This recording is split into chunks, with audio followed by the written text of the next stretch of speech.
This is a full-length tutorial on how to make a one-dog bungee line for Canicross or Bikejor. Full disclosure, this is only the second line I've ever made, so I did hit a few snags on the way through. But I'll let you know what I wish I would have done differently so that you don't have to make the same mistakes I did. So first things first, I have the end of my rope and I'm just measuring 1 fid length and marking that with a Sharpie.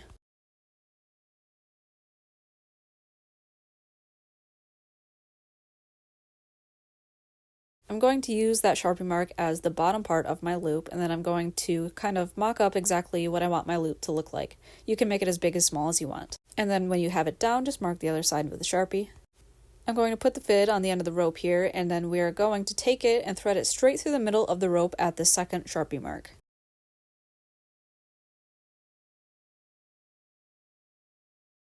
It's easiest to put the fid through if you push the two ends of the rope together and fluff it up like this, and that way you can avoid catching any strands. And also, you want to make sure that you're getting this through the direct center of the rope. Just count the strands on each side of the fid when you put it through and make sure you have it right in the middle.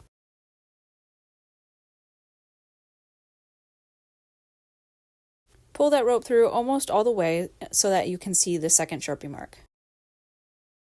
Next, we're going to find the long end of the rope and put the fid on that end, and we're going to take that end and fit it right through the center of the other Sharpie mark.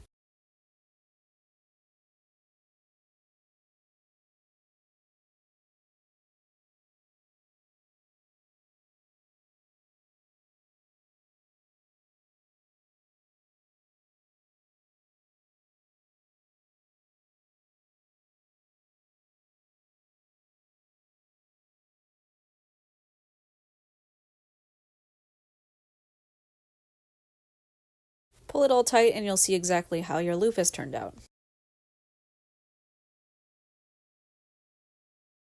It's already pretty strong, but we're going to thread it through one more time to make sure it's really locked in there. I'm going to put the fid through about 2 or 3 strands down from the bottom of that second loop we did. And I'll put the rope in once the fid's about halfway through because the rope isn't quite long enough to reach all the way around.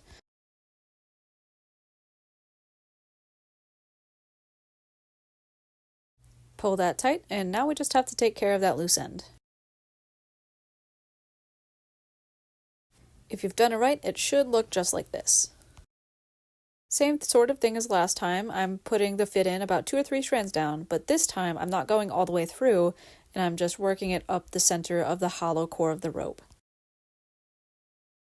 Put your rope in there as snug as you can so it doesn't fall out of the fid, and then work your fid up through the center of that rope, just kind of like how you would put in drawstrings into a hoodie. Once you think the fid has gone through far enough to contain that loose end, you can take the fid out at any point and just make sure that that loose end is contained.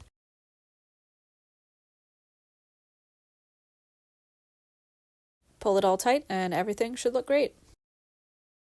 Now you'll measure out however much of a bungee section you want with a loop that can go around the rope at each end. This is super important. Don't forget the extra length for the loops. You're going to need them. Once you've figured out the length of bungee you want, go ahead and cut it and make sure you burn all the ends of your ropes when you cut them so they don't fray. I measured out my bungee section off camera and I put a little Sharpie mark where I want the starts and ends to be. Using a slightly smaller fid that fits the bungee, I'm going to take the bungee down the center of the hollow core rope.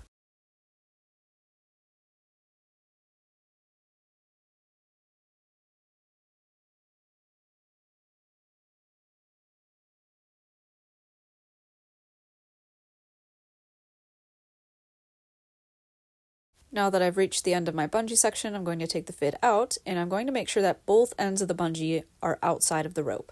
So super important to make sure this middle section of rope is super scrunched up so that way it can stretch with the bungee. Next, you'll need your hog ring that looks something like this. I found it was easiest to use if you pre-bend them a little bit before you put them on the rope. You're going to take one of those pointy ends and put it right through the center of the rope at the end of where the bungee is coming out. Then you'll take your bungee and you'll put it through the hog ring, around the rope, and through the hog ring once again. It should look something like this.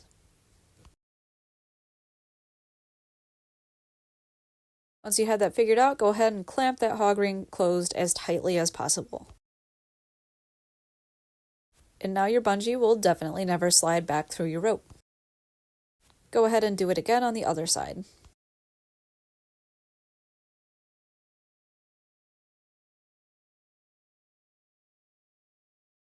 Now we have our bungee section.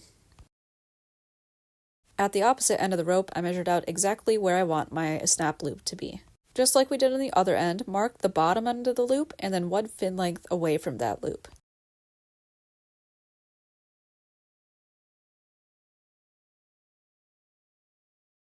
Then you can cut the rope at the end of that second sharpie mark. As always, make sure to burn your ends so they don't fray.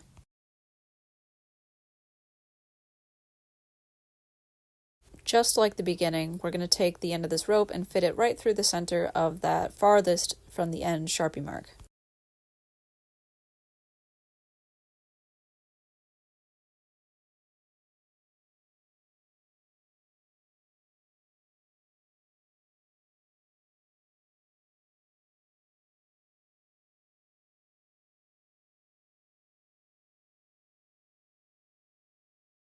And I'm just going to keep doing the same thing. We're going to go back and forth through the rope 3 or 4 times to make sure it's very secure.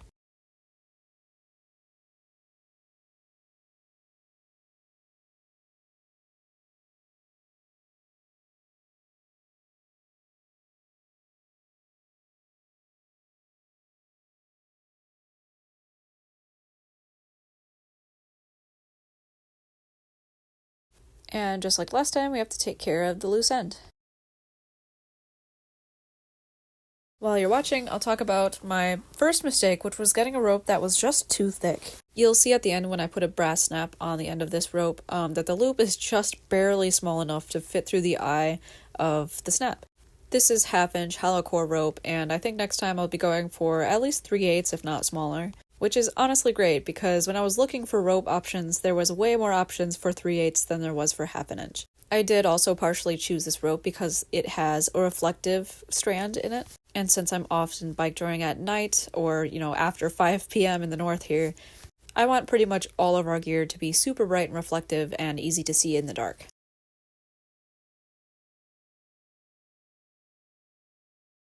Let's pull this out as tight as we can, and yeah, that's not going anywhere. Next, I have some heat shrink wrap. This kind not only shrinks, but it also gets very hard, like a hard plastic once you heat it up. And this will help hold our bungee clips in place.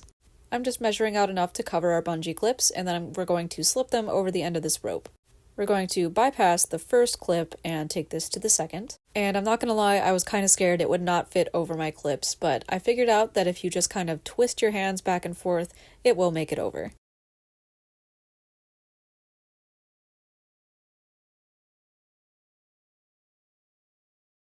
Of course, you could also just buy bigger heat shrink wraps, but I wanted mine to be as tight as possible.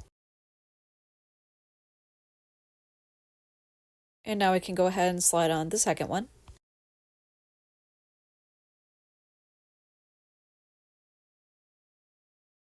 Once I have them in place, I'll go heat them up with either a hairdryer or in my case, my stove. And this is what the finished line looks like. We have 2 loops, one on either end, and a bungee section. Now we just have to put on the snap. And like I said, this rope is just a little bit too thick. I'd definitely go for less than 1/2 inch, probably 3/8. After some wrestling, I do manage to get the snap on though. And on the bright side, I definitely don't think that's ever coming off without some good effort.